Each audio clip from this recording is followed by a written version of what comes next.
Let's take a look at this function m of x, and notice that there are three pieces to this function, and at the end of each piece you have your input guidelines, if you will, and that basically whatever x value that you select is going to fall into one of these categories, and depending on which categories that it falls into, that will determine the output rule that you follow. In other words, what your value of y will ultimately be. So let's start with this first, calculate the following values. Let's start with this first one, and it says we're going to have an input. These are all inputs, m of -5.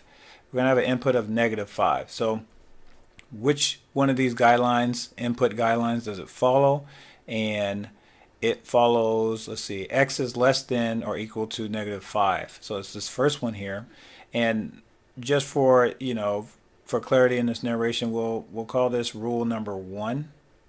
All right, and then this will be rule number 2. This is rule number 3. So because of our input of -5, we have to use output rule number 1. So we have negative, and our input is -5 minus 1. Okay, so we've applied output rule number 1. So let's simplify this. 5 minus 1, that is equal to 4.